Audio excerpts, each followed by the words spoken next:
भगवान आहा एक बात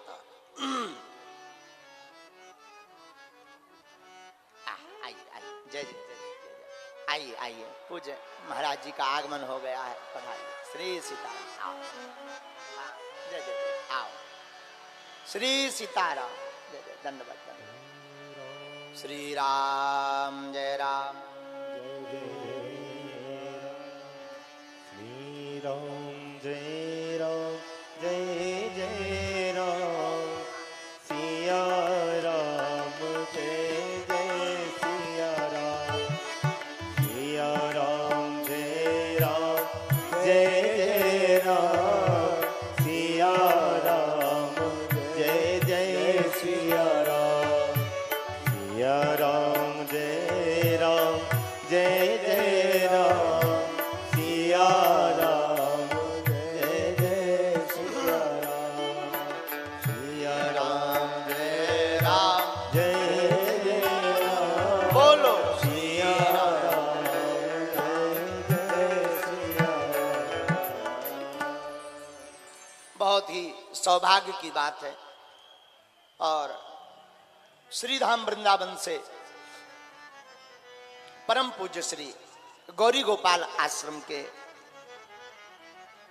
महान और आपने सेवा के प्रकल्प से जो समूचे भारत में एक नई क्रांति खड़ी की, वृद्ध माताओं की सेवा करके, ऐसे परम पूज्य श्री आचार्य श्रद्धेय श्री अनिरुद्धाचार्य जी महाराज आज इस कथा में मंगल दर्शन देने के लिए पधारे हैं। और निश्चित रूप से आपके मंगल से समूचे विदिशा का और विदिशा जिला का कल्याण होगा। बेत्रवती नदी के किनारे, गंगा के किनारे विदिशा शहर में आप आए हैं। पावन कथा का रसपान आप सभी भक्तजन कर रहे हैं। जो कथा हमारे जीवन की व्यथा को मिटा रही है, हमारे जीवन को परिवर्तित कर रही है, ऐसी दिव्य कथा पूज्य महाराज श्री की दिव्य वाणी से आप श्रवण पान कर रहे हैं। पूज्य महाराज श्री के श्री चरणों में दास अनिरुद्ध का कोटि कोटि नमन। और पूज्य महाराज श्री आज मुझे लग रहा है कि पूरे भारतवर्ष में धर्म की ध्वजा जिस प्रकार पूज्य महाराज श्री लहरा रहे हैं, जरूर भगवान को लगा होगा कि धर्म का ह्रास हो रहा है, इसलिए भगवान ने अपनी शक्तियां देकर के आप श्री को धरती पर भेज दिया कि जाओ हमारी इन शक्तियों के माध्यम से जन जन तक पहुंचो और हमसे सबको जोड़ते चलो, अर्थात सबको भगवान से, जनता को जनार्दन से जोड़ने का कार्य आप श्री कर रहे हैं। प्रभु राम से जोड़ने का कार्य आप श्री कर रहे हैं। पूज्य महाराज जी के चरणों में दास का कोटि कोटि बारंबार नमन।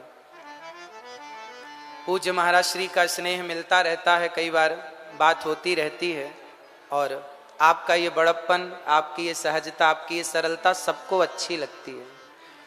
और इस कथा का जो आयोजन कर रहे श्री अंकित कृष्ण बटुक जी और बटेश्वर भागवत सेवा संस्थान, आपके लिए भी सुंदर करतल ध्वनि हो। कितना विशाल आयोजन आप श्री ने कराया और महाराज श्री की दिव्य वाणी आप सभी को श्रवण करने का अवसर प्राप्त हो रहा है। पूज्य महाराज श्री अभी आप सबको श्रवण करा रहे थे कि भगवान से प्रेम करना जरूरी है। राम ही केवल प्रेम प्यारा, जान ले जो जान निहारा। भगवान को पसंद तो प्रेम ही है। गोस्वामी जी ने कहा, मिलही न रघुपति बिनु अनुरागा, मिलही न रघुपति बिनु अनुरागा। किए जोग जप ज्ञान विरागा, किए जोग ज्ञान विरागा। तो भगवान बिना अनुराग के तो मिल ही नहीं सकते, ये सत्य है। अब देखना यह है कि हम भगवान से प्रीति कितनी करते हैं। अच्छा, आप सभी उपस्थित माताओं बहनों को, पिता तुल्य बुजुर्गों को सभी को जय श्री सीताराम, जय श्रीमन नारायण, जय श्री कृष्णा। आप सभी जनता जनार्दन के श्री चरणों में भी बारंबार नमस्कार ये दास करता है। भगवान बताइए, पूजा के भूखे हैं या प्रेम के? सभी बोलिए, प्रेम के। और हम भगवान की क्या करते हैं? पूजा। भगवान की हम पूजा करते हैं और भगवान से पूछा गया कि आप क्या चाहते हैं? हम प्रेम चाहते हैं। और हम क्या देते हैं? पूजा देते हैं। इसलिए भगवान के मिलने में हमें कई जन्म लेने पड़ जाते हैं, कई बार आना जाना पड़ता है। पुनरपि जननम पुनरपि मरणम पुनरपि जननी जठरे शयनम। बार बार जन्म मृत्यु का चक्कर इसलिए लगता है क्योंकि हम पूजा करते हैं, प्रेम नहीं करते। आप एक काम करिए, जितनी माताएं बैठी हैं और जितने पुरुष बैठे हैं, जरा समझिए, एक छोटी सी बात को समझ लीजिए। आप पूजा कैसी करते हैं? भगवान के गले में हार, एक नारियल और धूप बत्ती, और भगवान को यथा शक्ति आप द्रव्य दक्षिणा प्रदान कर देते हैं। अब जो पूजा हम भगवान की करते हैं, स्वयं यही पूजा आप एक काम करना, अपने पति और अपनी पत्नियों की करना।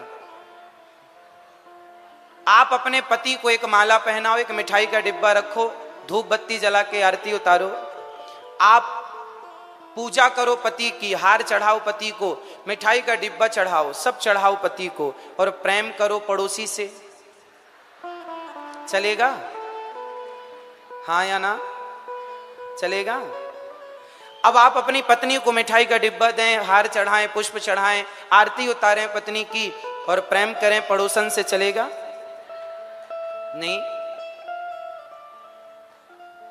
प्रेम, आपकी पत्नी आपसे प्रेम चाहती है, आपका पति आपसे प्रेम चाहता है, आपका पुत्र आपसे प्रेम चाहता है, वो आपसे पूजा नहीं चाहता। वो आपसे क्या चाहता है? जोर से सही बताइए। आप एक नारियल, एक मिठाई का डिब्बा और एक हार लेकर के खुश हो जाएंगे अपने पति या अपनी पत्नी से? और अपनी पत्नी अपने पति को ये इजाजत दे देंगे कि जाओ पूजा हमारी करो, प्रेम किसी और से करो? क्या ये इजाजत है आपके पास? हाँ या ना में उत्तर दीजिए। नहीं। उसी तरह अब यही व्यवहार हम भगवान से करते हैं।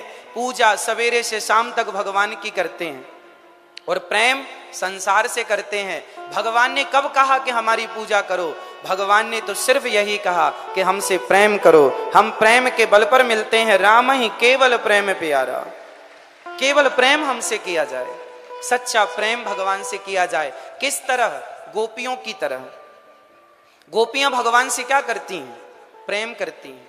और प्रेम कितना अद्भुत! जब भगवान श्री कृष्ण वृंदावन छोड़कर मथुरा गए, तो मथुरा से वृंदावन बहुत दूर नहीं है, अधिक से अधिक 10 किलोमीटर, 12 किलोमीटर पैदल कोई जाएगा, सुबह जाए तो शाम तक मिल करके खूब आराम से वापस आ जाएगा। पर गोपियां सालों तक रोती रहीं। 10 किलोमीटर दूर कृष्ण थे, यदि प्रेम करती थी गोपियां तो जाकर मिल क्यों नहीं लिया गोपियों ने? जानते हैं क्यों नहीं मिली? क्योंकि गोपियां भगवान से प्रेम करती हैं। पूजा करती तो शायद जाके मिल लेती, पर वो तो प्रेम करती हैं। और प्रेम जानते हो क्या है?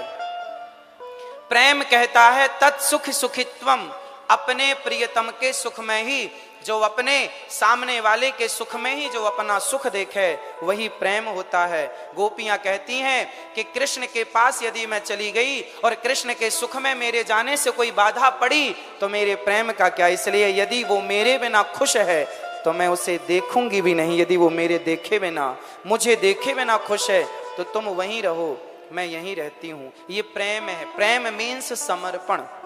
प्रेम मतलब समर्पण। समर्पण का नाम प्रेम है। इसलिए सुनि केवट के बैन, प्रेम लपेटे अटपटे, विह से करुणा ऐन चितई जानकी लखन तन। क्या लिखा है गोस्वामी जी ने? केवट के द्वार पर जब भगवान आए तो केवट ने पूजा नहीं की, प्रेम से कहा कि प्रभु आप अपने चरणों को धुला लीजिए, और यदि नहीं धुलाएंगे तो मैं आपके पिता की सौगंध खाता हूं, मैं आपको पार नहीं लगाऊंगा। और आपके भगवान ने कहा कि हमें जल्दी जाना है। तो केवट ने कहा बगल में घाट है, पानी कमर तक है, चले जाओ। राम जी ने कहा हम तो चले जाएंगे, जानकी जी कैसे जाएंगी? केवट बोला बिना चरण धोए मैं आपको पार नहीं लगाऊंगा। सुनी केवट के बैन, मैं आपके मर्म को जानता हूं। कौन सा मर्म? छुअत शिला भई नारी सुहाई, जिनके चरणों की रज से पत्थर स्त्री हो गई। तो मेरी नाव तो लकड़ी की है, कहीं आपके चरणों के जादू से कहीं स्त्री ना बन जाए, इसलिए मैं आपके मर्म को जानता हूं। और केवट कहता है कि मैं आपको पार नहीं लगाऊंगा। केवट ने भगवान की पूजा की या भगवान से प्रेम किया? उत्तर दो आप सब। केवट ने भगवान की पूजा की या प्रेम किया? आप, इसका मतलब यह नहीं है कि भगवान की पूजा नहीं करनी, पूजा करना है, पर पहले प्रेम फिर पूजा। आप क्या करते हैं? सिर्फ पूजा नहीं, हम भगवान से प्रेम करें, और जब प्रेम होगा तो भगवान प्रेम की पूजा को स्वीकार करने आएंगे। और विदुरानी प्रेम से छिलके खवाएंगी तो ठाकुर जी छिलके खाएंगे, प्रेम से विदुरानी बेर खवाएंगी तो राम जी बेर खाएंगे, प्रेम से सुदामा सूखे तंडुल चावल खवाएंगे तो भगवान चावल खाएंगे। पूजा बाद में स्वीकार करेंगे। यदि प्रेम है तो हर पूजा स्वीकार है, और प्रेम नहीं है तो किसी पूजा को। दुर्योधन ने 56 भोग परोसा तो था, हे प्रभु ग्रहण कीजिए, कहां खाए भगवान? क्योंकि भगवान प्रेम को समझते हैं। इसलिए आप पुष्पमाला, मिठाई का डिब्बा, नारियल आप अपनी पत्नी को पहनाया करो, भगवान से तो सिर्फ प्रेम किया करो। पूजा पति की करो, पूजा पत्नी की करो, प्रेम भगवान से करो। आप क्या करते हैं? आप पूजा भगवान की करते हैं, प्रेम संसार के लोगों से करते हैं। बेटा मेरा, बेटी मेरी, परिवार मेरा, घर मेरा। कहो कि ये सब मेरा है, ये मत कहो कि ये सब मेरा है, ये कहो कि गोविंद मेरो है, गोपाल मेरो है। मीराबाई ने कहा कि मेरे तो गिरधर गोपाल, दूसरो ना कोई। समझिएगा, भगवान प्रेम चाहते हैं। अब किस प्रकार आप प्रेम कर सकते हैं वो आप देख लीजिए। पूज्य महाराज श्री का एक सपना है, और ये सपना हम सभी जनता जनार्दन का है। सपना क्या है? पूज्य महाराज श्री ने एक बेड़ा उठाया है हमारे अपने देश को हिंदू राष्ट्र बनाने का। कितने लोग चाहते हैं कि हमारा देश हिंदू राष्ट्र हो? कितने लोग चाहते हैं? चाहते हैं। तो क्या करना पड़ेगा हमें? केवल महाराज जी का ही धर्म है कि केवल वो ही ये सपना देखें? क्या आपका और हमारा ये सपना देखने का अधिकार नहीं है? एक बात बताऊं, यदि हिंदू राष्ट्र बनाना है देश को, तो आपको भी कुछ काम करने पड़ेंगे। पूज्य महाराज श्री ने तो जो करना था बेड़ा उठाया, और उसकी पूर्ति के लिए चल रहे हैं, जी जान लगा करके दिन रात कार्य कर रहे हैं, सेवा कर रहे हैं। अब आपका क्या काम है, हमारा क्या काम है? जरा हम अपना काम भी याद कर लें। एक बात बताओ, सड़क जब बन जाती है पूरी, तब मंत्री जी ओपनिंग करने आते हैं या पहले ही सड़क बने बिना ही ओपनिंग करने आ जाते हैं? बताओ। जब तैयार हो जाता है कोई भी काम तो सरकार आती है और क्या करती है? उसे ओपनिंग कर देती है, शुरुआत कर देती है। पुल बना, सड़क बनी, कुछ भी बना, सरकार आखिरी में आती है और ओपनिंग करके चली जाती। कोई भी नेता हो, कोई भी हो, उसके पहले की तैयारी इंजीनियरों की, मजदूरों की, वर्करों की पूरी सड़क तैयार करने में वो अपना पसीना बहाते हैं। इसका अर्थ समझ रहे हैं? हिंदू राष्ट्र बनाने के लिए प्रत्येक भारत के 140 करोड़ जो जनता, जिसमें सनातनी सम्मिलित हैं, उनकी जरूरत है। वो जिस दिन चाह लेंगे, अपने आप को बदल लेंगे, उस दिन हमारा देश हिंदू राष्ट्र हो जाएगा। अब बदलाव क्या, जरा कम शब्दों में समझ लीजिएगा। कितने लोग चाहते हैं कि हमारा देश हिंदू राष्ट्र हो? फिर से ठीक है। अब ये बताइए, आप में से कितने लोग माथे पर तिलक लगाना पसंद करते हैं? क्या रोज लगाते हैं? हमारे मुसलमान भाई माथे पर टोपी रोज लगाते हैं, उन्हें कोई शर्म नहीं है टोपी लगाने में। तो सवाल आपसे है, जब आप सनातनी हो तो फिर तिलक लगाने में शर्म किस बात की? माथे पर तिलक लगाओ। पहला, यदि हिंदू राष्ट्र चाहते हैं तो पहले माथे पर तिलक लगाना सीखिए। दूसरा, यदि हिंदू राष्ट्र चाहते हैं तो दूसरा काम यह है कि सनातनी की पहचान किससे है? हम अहिंसा ही परमो धर्मः की बात करते हैं। जो मांस खाता हो, जो बकरा बकरी अपने स्वाद के लिए काटता हो, बताइए क्या वो सनातनी हो सकता है? इसलिए सबसे पहले शाकाहार अपनाना शुरू कीजिए।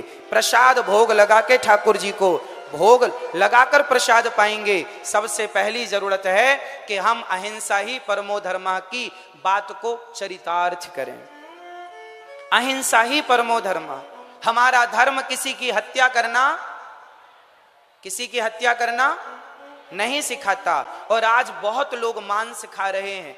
किसी के खानदान घरों में तो बकरा काटने की परंपराएं चल रही हैं, कुरीतियां चल रही हैं। तो आपको इन बुराइयों को जड़ से मिटाना होगा, तब जाकर हम हिंदू राष्ट्र का निर्माण कर सकते हैं। तीसरा, आप यदि हिंदू राष्ट्र चाहते हैं तो तीसरा काम आपको यह करना पड़ेगा कि चाहे पुरुष हो चाहे स्त्रियां हो, आपको नियम बनाना होगा कि आप लोगों को, खासकर पुरुष वर्ग, बेटा बुजुर्ग, सब मेरे नौजवान दोस्त भाई, आप जो पैंट शर्ट पहनते हैं वो पैंट शर्ट बताओ भारतीय पहनावा है या विदेशी? फिर हफ्ते में कम से कम एक दिन संडे के संडे धोती कुर्ता पहनकर तिलक लगाकर बाजार निकला करेंगे शॉपिंग करने के लिए। धोती कुर्ता, जो तुम्हारे दादाजी, जो तुम्हारे नाना जी धोती पहनते थे कांच लगाकर, हमारी भारतीयता को हमने मिटा दिया। अब हम मिटा कर कह रहे हैं कि हम हिंदू राष्ट्र चाहते हैं।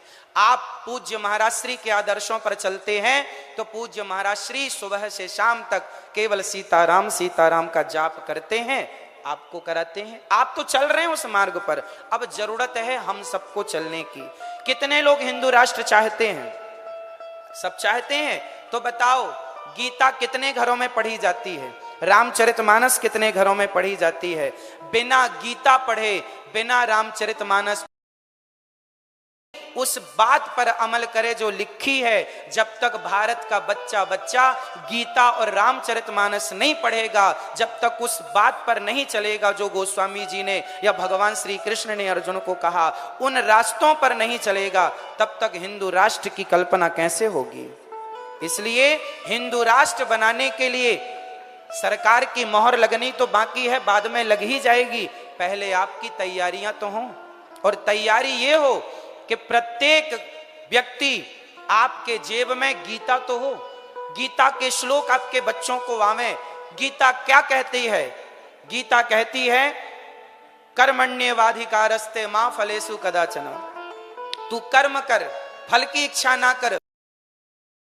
हमारा धर्म हमें इतना महान बनाता है। आज की स्कूली, कॉलेज की, यूनिवर्सिटियों की जितनी शिक्षाएं हैं, वो सारी शिक्षाएं केवल नौकर बना रही हैं, नौकरियां लेने वाले बन रहे हैं। हमारी संस्कृति यदि आप इसे फॉलो करें, इस संस्कृति पर काम करें, इसे चरितार्थ करें, तो आप नौकरी लेने वाले नहीं। चाणक्य ने चंद्रगुप्त को सम्राट बनाया था। यहां नौकरी देने वालों की पढ़ाई जाती है, यहां नौकरियां देने वाले होते हैं। हमारे सनातन का निर्माण, जब हमारा सनातन जब आपको शिक्षा देता है, जब हमारे गुरुजन, हमारे वेद पुराण आपको शिक्षा देते हैं, तो आपको सेल्फ डिपेंड, आत्मनिर्भर बना देते हैं। किसी के टुकड़ों पर पलने की जरूरत नहीं है आपको। यदि सनातनी हो तो आपको आज से ही अपने कुछ चीजों को बदलना पड़ेगा। सबसे पहले स्वभाव बदलना पड़ेगा। कितने लोग आज से तिलक लगाएंगे अपने मस्तक पर? तिलक लगाना सीखिए। सनातनी हो ना, लगाओ। शर्म किस बात की? झूठ बोलने में लोगों को शर्म नहीं आती, छल कपट करने में लोगों को शर्म नहीं आती, तो हमें तिलक लगाने में किस बात की शर्म? गुड मॉर्निंग, गुड आफ्टरनून ना बोलकर क्या हम श्री सीताराम नहीं बोल सकते? क्या जय श्रीमन नारायण नहीं बोल सकते? हम अपनी परंपराओं को हम बचाएं। हिंदू राष्ट्र का सपना पूज्य महाराज श्री ने देखा है और हम सबको मिलकर इस सपने को साकार करने के लिए अपने को बदलना पड़ेगा। और जैसे